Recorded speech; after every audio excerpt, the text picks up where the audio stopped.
équipe est en feu et au goût du jour, Nicolas Duvernois de Pure Vodka.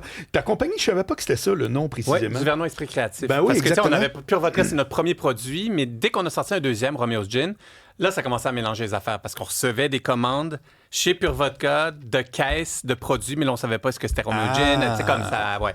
Puis là, on a plus d'une vingtaine de produits, donc aujourd'hui, Duvernois Esprit Créatif. Formidable. Alors, tous les jours, du lundi au jeudi, Exact. tu vas venir me raconter un peu tout et rien et tout et son contraire. Exactement. Mais moi, je m'attends à ce que tu sois beaucoup au niveau aussi de la business de l'intérieur. Ah, bien sûr. Ça va m'intéresser épouvantable. Ouais, la face cachée, les coulisses. Oui. J'avais envie de faire une chronique sur les cheveux, mais autant toi que moi, ça allait être complexe. Le prochain coup, tu t'assois ici, je m'assois là. Oui, on peut Un gros chandail noir, c'est vrai qu'il est rendu Non, mais je vais juste les t'amener des lunettes. lunettes juste pour ça, ouais. Ça va être malade.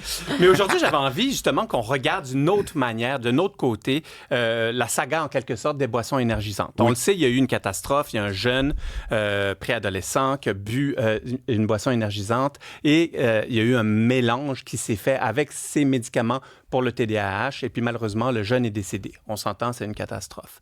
Cependant, j'ai envie de sortir de ce cas en particulier puis de regarder un peu plus loin. OK. Parce qu'on se rappelle qu'au cours des 2 dernières années, le gouvernement d'ici, mais aussi le gouvernement d'ailleurs, veulent interdire le cellulaire à l'école pour les jeunes, veulent donc interdire les boissons énergisantes et veulent aussi interdire l'accès aux réseaux sociaux. C'est vrai. C'est 3 affaires qui ont été mises de l'avant. Exactement. Et puis, et ironiquement, je suis d'accord, big picture, je suis d'accord avec ces 3 raisons d'être-là, derrière ces interdictions-là. Cependant, où je me pose des questions, où ça peut commencer à être un peu dangereux, où on a le réflexe d'interdire immédiatement. Les jeunes sont anxieux tout de suite. On n'essaye pas de régler nécessairement le problème à la base de l'anxiété, de leur redonner confiance, de leur redonner un peu cette joie de vivre. Non, on dit c'est la faute des cellulaires, on interdit les cellulaires. Il y a un jeune, il se passe une catastrophe avec les boissons énergisantes. Non, on interdit les boissons énergisantes. Cependant, comment on choisit, premièrement? Parce qu'il y a beaucoup de catastrophes humaines qui se passent et puis on n'interdit pas les voitures, puis il y a des jeunes qui roulent. Il y en a un hier, je crois, s'est fait arrêter à 237 km/h ou un truc de fou. On n'interdit pas ci, on n'interdit pas ça. Donc, comment on choisit ça? Ton exemple on n'interdit pas ça, mais à 217, il n'y a pas le droit de rouler. Non, absolument pas. Non, Ben, je pense que c'est aussi quand il arrive des catastrophes ou quand il y a des chiffres, là, c'est des points culminants, puis on se dit, là, il n'y aura pas de retour en arrière, donc il faut absolument changer mais les ta choses. question, c'est est-ce qu'on interdit tout aussitôt qu'il arrive de quoi? C'est parce que l'intention est noble, mais à un moment donné, on arrête où? Et puis, il y a des grands constats que j'ai réalisés quand j'ai réfléchi à ce sujet-là, parce que le premier, c'est le réflexe de l'interdiction rapidement. Puis je trouve que ça enlève aussi de la responsabilité, parce qu'il y a quand même une responsabilité parentale pour les jeunes en bas de 18 ans, ou même les jeunes en bas de 16, 15, 16 ans. Il y a la responsabilité personnelle aussi. Hein? C'est pas des nouveaux-nés, c'est des personnes quand même qui ont 15, 16 ans. 16 ans, tu peux conduire une voiture. Oui. Il me semble que tu peux choisir si tu peux boire une Absolument. boisson énergisante ou pas. Et puis en même temps aussi, des fois, il y a des produits, je ne dis pas nécessairement dans ce cas-ci, mais il y a des produits, c'est le free-for-all sur le marché. Et puis on retrouve de tout et de rien sur les tablettes. Et puis ça aussi, c'est une problématique. Donc ça, le premier constat, c'est toujours aller vers l'interdiction, mais enlever un peu la responsabilité du monde. Comment t'apprends si on dit toujours que c'est la faute aux autres? C'est toujours la faute aux autres, c'est jamais la tienne. Ben non, à un moment donné, t'as ton propre choix. Après, est-ce que ça a une efficacité réelle, l'interdiction? Est-ce que quand on interdit l'alcool, est-ce qu'il y a des jeunes qui n'ont pas bu? Quand on interdit le pot, quand on interdit le vapotage, on voit une quantité de jeunes soit fumer des joints, soit vapoter aux 4 coins de la rue. Et puis pourtant, c'est interdit. Donc, est-ce qu'il y a vraiment une efficacité ou est-ce qu'il y a une efficacité publique, dans l'œil du public? Le gouvernement a l'air de faire quelque chose. Donc, on va interdire, on part à l'assaut de l'interdiction, mais à un moment donné, est-ce que c'est plus pour l'image ou pour réellement le bienfait de la société? Parce que tant qu'à aller là, on sait très bien la problématique du sucre. On parlait de Ozempic tout à l'heure. La problématique du sucre, va dans un dépanneur, c'est pas les produits sucrés qui manquent. Il y a combien de personnes qui meurent de diabète? Il y a combien de personnes qui meurent de problèmes d'obésité et de problèmes autres de sucre? Il y en a beaucoup plus qui meurent de boissons énergisantes. Encore une fois, c'est une catastrophe ce qui s'est passé. Mais pourquoi? Tout de suite, pourquoi effectivement? Je te donne un exemple. Il y a eu à New York, à un moment donné, je ne sais pas si c'est encore là, mais il y a eu à New York, dans la ville de New York, une taxe sur tout ce qui s'appelle Coke, Pepsi, 7-Up. La malbouffe, encore. Oui, voilà. Pourquoi, d'après toi, jamais ici ça a été le moindrement proposé et qu'effectivement, est-ce que c'est juste parce que ça regarde les jeunes? Les jeunes, ils en prennent du coke, là? Ah, absolument. Ça fait que, c'est quoi ton explication? Selon moi, il y a plusieurs enjeux derrière tout ça. Puis c'est mon troisième constat, il y a un coût économique à tout ça. Parce que quand un gouvernement interdit, quand un gouvernement légifère... C'est de l'argent qui circule plus. En arrière, il y a des industries, il y a des entreprises, il y a des employés, il y a des non-investissements. Il y a vraiment une réelle retombée économique. On s'entend, c'est vraiment pas l'argument principal qu'on fait face à une catastrophe. Un peu tout, là. Mais j'expose un peu tout. Cependant, il y a des lobbies aussi qui protègent leur terrain, en quelque sorte. Puis on s'entend que le lobby de la malbouffe, toutes les industries, toutes les entreprises qu'on peut considérer qui rentrent dans la malbouffe, c'est des entreprises multinationales gigantesques, 8 fois plus gros que n'importe quel gouvernement, surtout celui du Canada ou du Québec, encore plus du Québec. Donc, c'est clair qu'ils choisissent leur combat.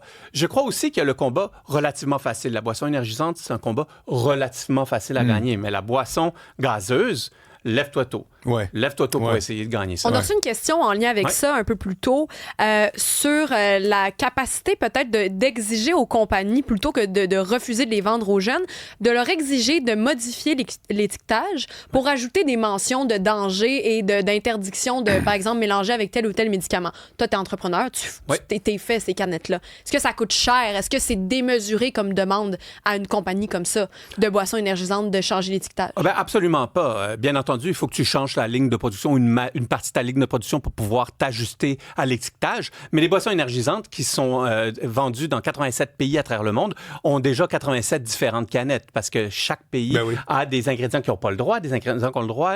Nous, avec l'alcool, c'est sûr que c'est ultra réglementé et je suis ultra d'accord avec cette approche-là. Cependant, est-ce que tout le monde va, lire le produit? J'allais dire, c'est lire, mais ça, c'est un autre sujet. Parce que moi, ça va être là-dessus, je vais te rebondir tantôt. Est-ce que tout le monde va lire le produit?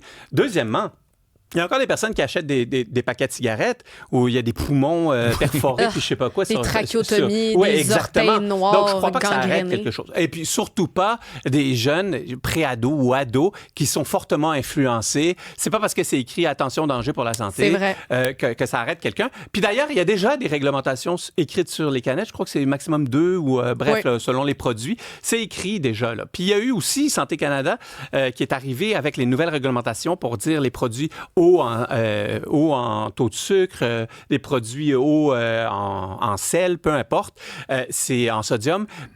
Tout ça existe déjà, c'est sur le marché. Cependant, ça n'a pas démontré que ça marchait. Parce que, tu sais quoi, quand tu vas dans un McDo, pour pas te nommer, puis tu manges 3 Big Mac, tu sais très bien que c'est pire que 3 brocolis. Là. Tu le sais. Là, t'sais. J'ai un feedback par rapport à ça. Parce que là, on parle de jeunes. Oui.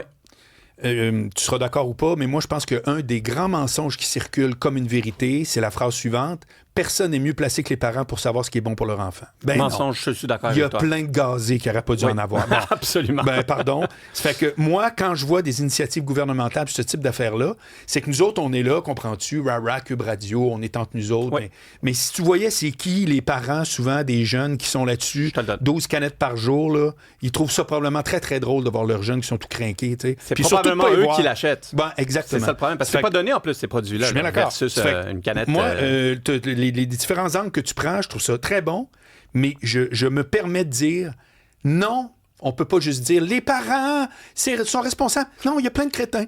Ça fait que, je suis d'accord avec toi. Moi, je crois que tout est une question d'équilibre. Je crois qu'il faut des règles justement pour ce type de situation-là où les parents ne peuvent pas... Je sais que ça paraît mal de le dire, mais à un moment donné, mais tu m'as dit que tu voulais des solutions tantôt, right? Absolument, bon. Puis c'est la vérité. Mais de l'autre côté aussi, c'est quel type de société qu'on veut vivre. Parce que si on interdit tout dès qu'il y a une catastrophe, dans 20 ans, tu sais, à un moment donné, il va y avoir un animateur de radio qui va faire un arrêt cardiaque, on va arrêter la radio, là. Oui. Vous comprenez, je tombe dans le ridicule juste pour montrer à quel point... Il peut y avoir une inflation de l'interdiction. Et moi, je suis d'accord. Je le répète, je suis d'accord avec ces trois situations-là. Cependant, j'aimerais qu'on mise davantage sur l'éducation, sur le jugement, la responsabilisation de tout un chacun. Je sais que je rêve, là. Oui, il y a un petit côté utopique. 100%. Non, mais je peux très bien comprendre. Mais surtout, ce que j'entends, c'est que tu ne souhaites pas qu'il y ait qu'on soit en croissance dans cette espèce d'attitude-là d'interdiction, même si, tout comme moi, tu es d'accord avec les mesures. Des fois, il faut mettre des interdictions. Des fois, il faut légiférer.